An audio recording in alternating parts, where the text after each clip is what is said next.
In this video, Joel Salatin talks about his best management practices out in the field of his Polyface Farm in Virginia. We were very fortunate to be able to hear his best talk in the world upon the subject. Like There are more. I hear you. There's about 50 pigs in here. You can't see them, but they're here. We hear them.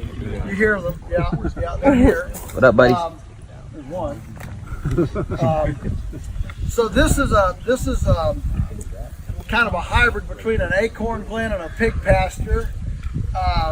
So these are kind of edge areas, marginal areas. So we have pig pastures. We run the pigs in the kind of silvo pasture, which is grass and widely spaced trees, kind of like a park.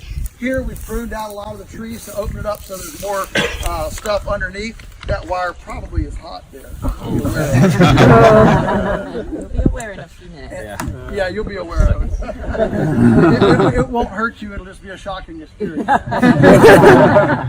So here again, the thing is, it's all about the timing and the movement. So these pigs are not here very long.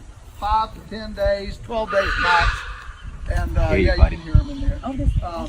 And they move on. So we came by a paddock that they just vacated last week. Now they're here. They'll be here for another week, and then they'll go on to another paddock. And that movement allows what we call ecological exercise with rest periods. In other words, if you exercised all day every day, your body would break down. Okay, so it's the exercise and then the rest, exercise and then rest. And ecology needs the same thing. This is what fire used to do. Okay, long time ago.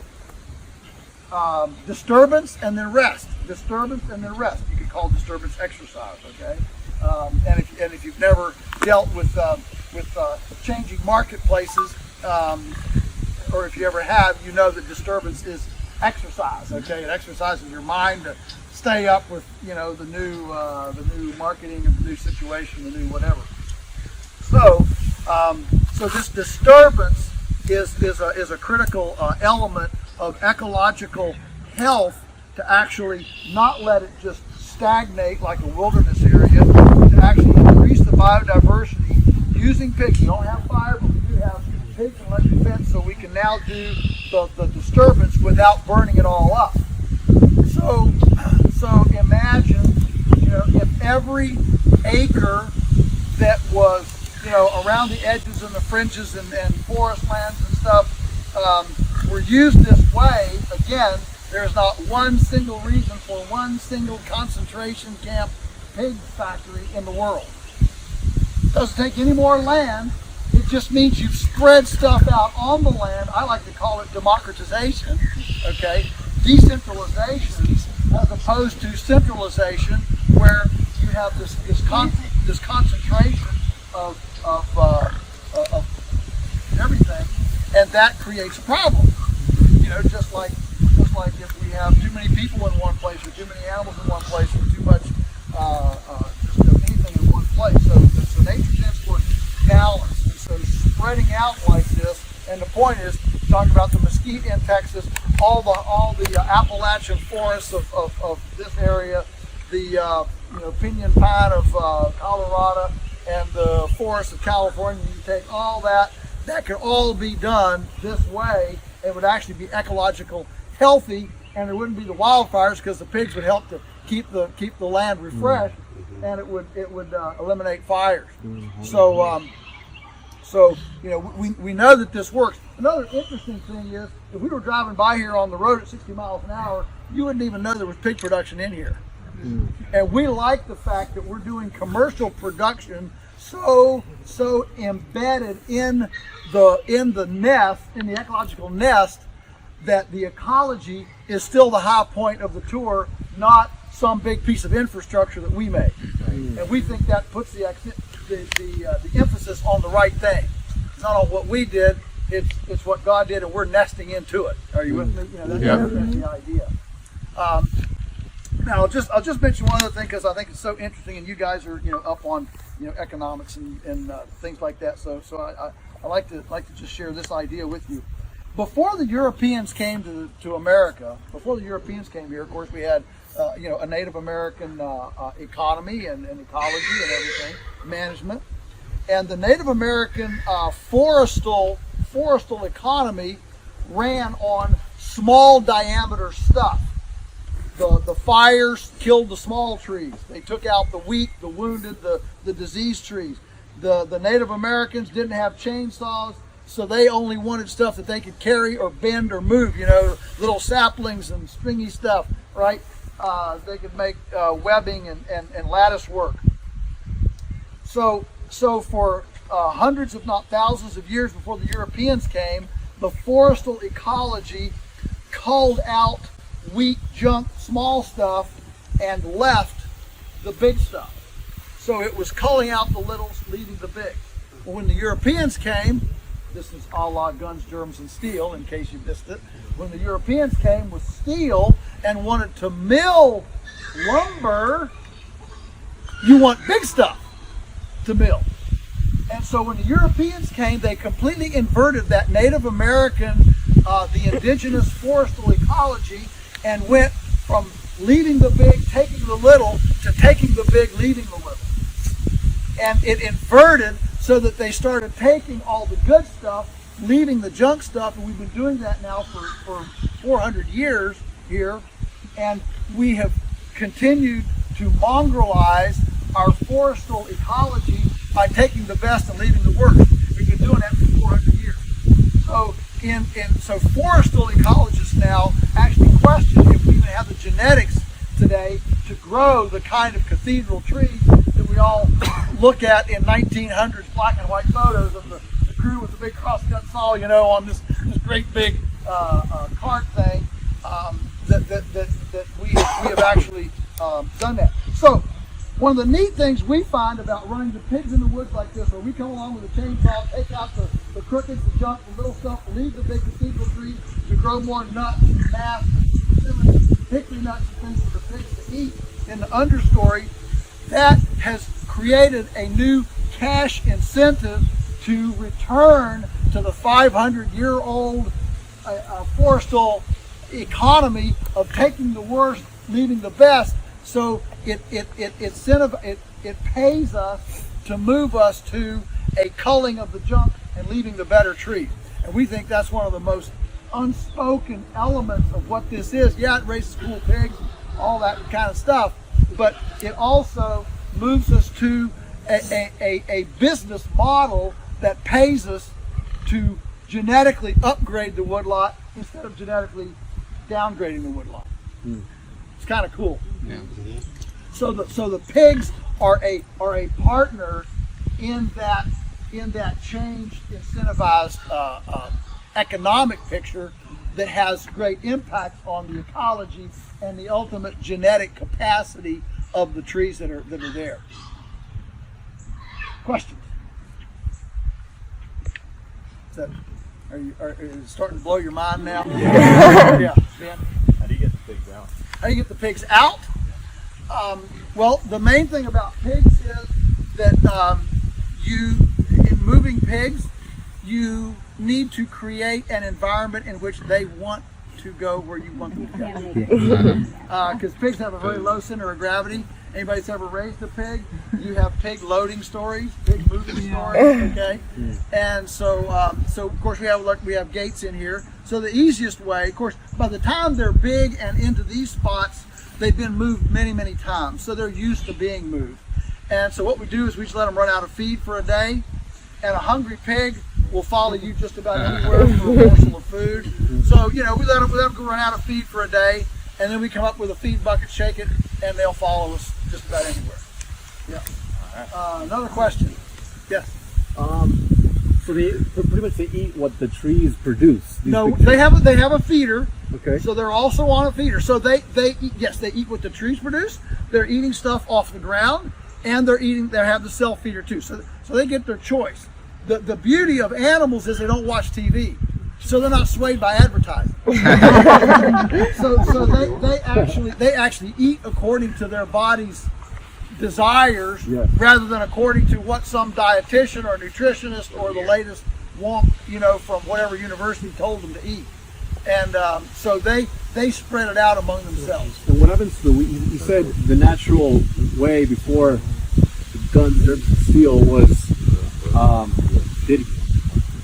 the people and the animals, I guess, would take the wheat and the disease. How do you take away the disease from here? From here? Yeah. How do we take away the disease from here? With a chainsaw and a chipper. Okay, so you identify and... Absolutely. We identify, take them out with a chainsaw and a chipper. Okay. Yeah, absolutely. And we're going to drill down that in our next stop. And then and one more question. Yeah. Why isn't this happening elsewhere? And could this happen in government lands, I guess, where there's a lot of forest fires in California, for instance? Pick up your commission check at the end of the tour, because that's the greatest question. So when Governor Tim Kaine, who is now Senator Tim Kaine, was governor of Virginia, he came for a farm tour, just like you guys. I put him on a wagon just like this, with just, 6 Arnold Schwarzenegger, guys with bigger necks than heads, right? And little wires coming out of their ears. And took him around the farm, had a delightful time. He totally got it. He got all this, he got it because he was actually the secretary of, I think it was either Nature Conservancy or Sierra Club of Virginia before he got into politics. And so he totally got this ecology. I mean, more than the average bear, okay? And as we got done, we got to the house, he said, so how can I help you? I said, well, let's have a meeting at the governor's mansion next week. Polyface will lease all the state parks, and we'll run pigs in them and save the oak trees. He said, that's exactly what needs to be done. But then, of course, the reality of, can you imagine what the radical environmentalists would do? You're running pigs in the woods, and what the whatever other people would say, some private person benefiting from government land, and it would be ludicrous. But that's exactly what should be done. So yes, this should be done in every acre of land in the country. And if you did, and if you did it, those acres would be healthier. We wouldn't have a single pig factory, and the pork would be incredibly healthier to eat and more nutritious. This pork is actually, red.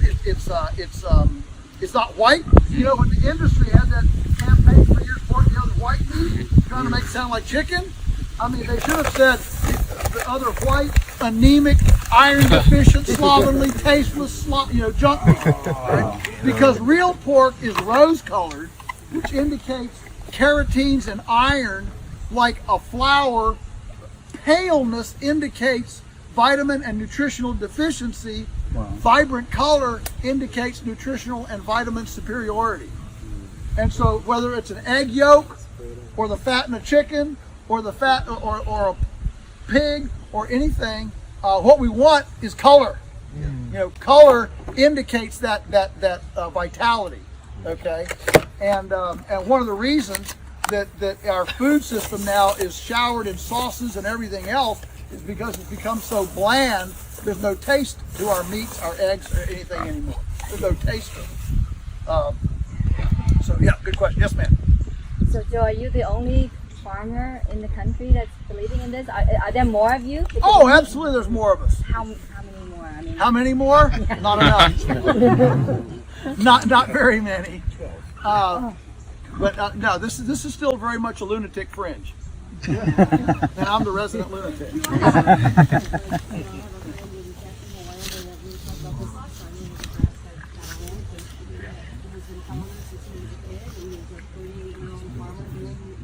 No. Yeah. Yeah, it's coming, but it's one person at a time. And the thing you have to appreciate is that this will not spread by government edict. It spreads by individuals, one at a time, making a choice. That's how it spreads. That's how all great movements that have traction spread. One at a time. Yeah, great. Maybe one more and we're gonna go. Yeah. You go through this to individuals like other farmers. I've got a guy.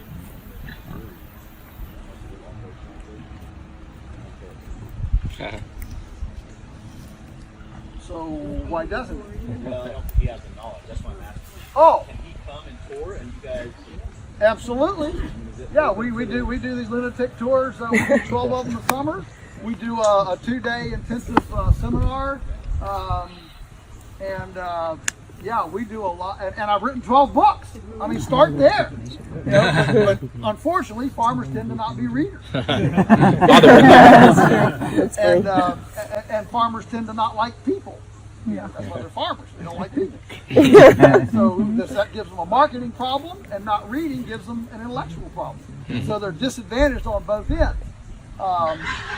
But you know, this attracts, you know, a different kind of farmer. A farmer that wants to engage in his ecology, engage in his community, engage in his neighbors, and engage in the greater world.